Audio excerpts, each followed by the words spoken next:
What's up everybody, I'm the Mangoose, you are awesome, and it's time for the monthly summary of the games that have the potential to fill the void left by Paragon. As always, I caution you that this video is meant to recap the progress so far for people that haven't been tracking these games the entire time. Much of this information will be old news. Let's start by talking about what happened exactly. On April 26, 2018, Epic closed Paragon down for good, effectively taking our shiny new toy away from us. There were, however, games already in production that could fill the third-person MOBA role. Soon after shutting down the servers, Epic released many of the assets for Paragon on the Epic Store for free, meaning that any company out there could manipulate the Paragon heroes in the Unreal Engine. They would of course have to pay the standard Unreal Engine royalties should they decide to create a game with those assets. Two different companies did just that. So now we have 4 different third-person MOBAs set for release in the very near future. 2 of them using the Epic assets, and the other 2 creating their own world. The 4 companies and games are Metabuff with their game Core, this one uses the Paragon assets. Omega Studios with Predecessor, also uses the Paragon assets. Undying Games with Ethereal Clash of Souls, an ambitious project creating their own world. Visionary Games with Project Phoenix Rising, another one that is creating their own map and characters. So now let's get into information specific to each game. Metabuff and Core. Core is set to be a sequel to Paragon. They will use the Paragon assets to create a new game based on legacy style play with input from the community. Their closed alpha is set for April 27th. We don't know much about their plans for monetization just yet, only that they will not have loot boxes. They have plans for release on the PlayStation Network and have already taken steps to do so. Metabuff is the merger of 2 companies that were working on what most people dubbed Paragon 2. The 2 companies were called Unleashed Games and Braindead Games. So if you ever hear anyone referring to those companies, just know that they are now Metabuff. They released a 6-part proof of concept for Core that covered a variety of possible new features for Core that would set it apart from Paragon. While we don't know how many of those concepts will make it into the final product, you can still tell from the videos that they are trying to create a customizable player experience that highlights the positive aspects of Paragon while attempting to avoid Epic's failures. Core released the first 15 heroes they plan to have ready for the alpha. Those heroes are pictured above.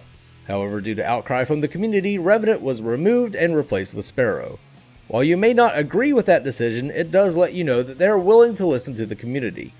Also, it should be said that they plan to eventually include all of the Paragon heroes as the game progresses. The alpha will have 10,000 slots available for testing, and at this time it is unknown if there will be any kind of Founders Packs available. There is currently no way to sign up for the alpha. The best thing to do is join their Discord linked in the video description to stay up to date on any announcements. The most recent news from Core includes a slew of surveys they've released to the community in order to get better data for improving the game. They've also created a Twitch category allowing people to find content creators for the game easier. They've also released sound clips of a few of the announcer packs for the game. Omega Studios with Predecessor. Predecessor is set to be a prequel to Paragon. They're using the Paragon assets and are also attempting to bring back the legacy era of the game. Their closed alpha is set for March, and while the end of the month is fast approaching, they've reassured me that alpha keys will indeed go out this month. While we don't know the eventual plans for monetization, the closed alpha will be free. Omega also plans to eventually release the game on the PlayStation Network. Omega started out with one fan of the game attempting to recreate Paragon and soon picked up steam by adding a small but capable crew to the company's roster. The lead developer, Sergeant Smokey, streamed his progress on the game while interacting with fans and making slight changes. They will have a smaller roster of heroes for their alpha, and they will use it to test for any bugs and balance issues.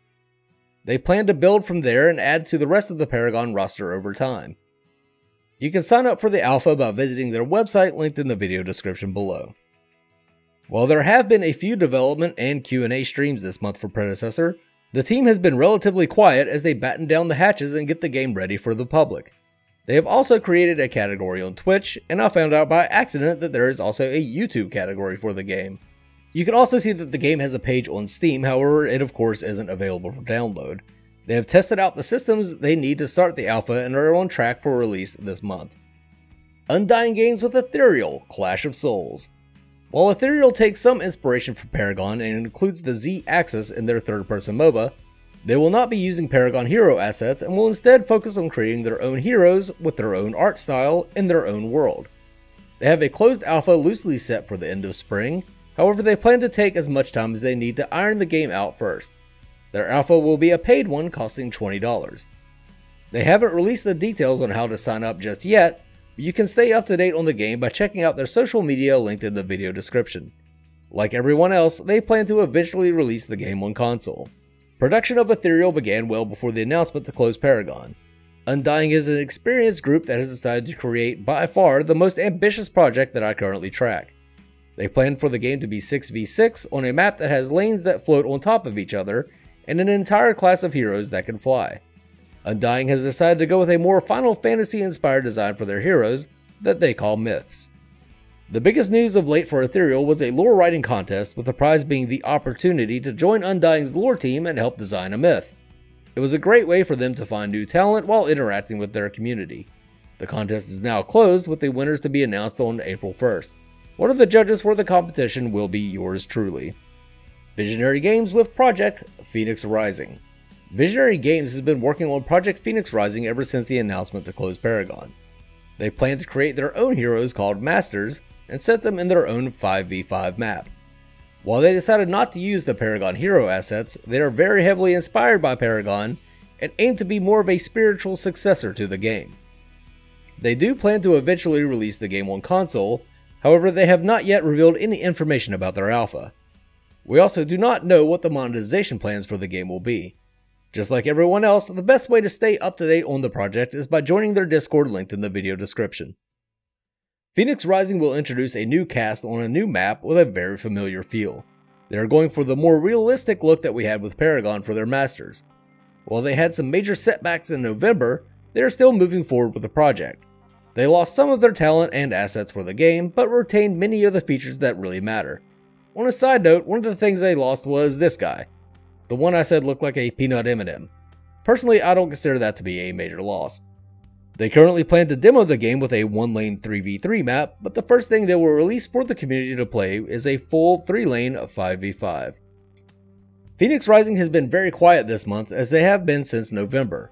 On a bright note, each time I talk to the team, they have been more and more motivated and optimistic. Hopefully we'll see something new from them soon. I hope that clears some things up for people. I tried to hit on some key points that folks often ask. If you want weekly updates on these games, check out For the Minions every Thursday at 8 PM Eastern Standard Time, midnight GMT, on my channel. I joined my co-host Mandy Mal, her channel linked in the video description, along with a rotation of guest hosts to go over any news for the games and just bullshit around about Paragon. If you haven't checked the show out in a while, we've also added Ruba to the crew for a highly technical segment about bringing the heroes to life in the Unreal Engine. For now, this is the Mangoose signing off. Mangoose away! Mangoose! Phoenix Rising has been very quiet this month as they have been... Phoenix Rising has been very quiet this month as... Phoenix Rising has been very quiet this month... Fucking words come out of my mouth in the right way and sound good. Please.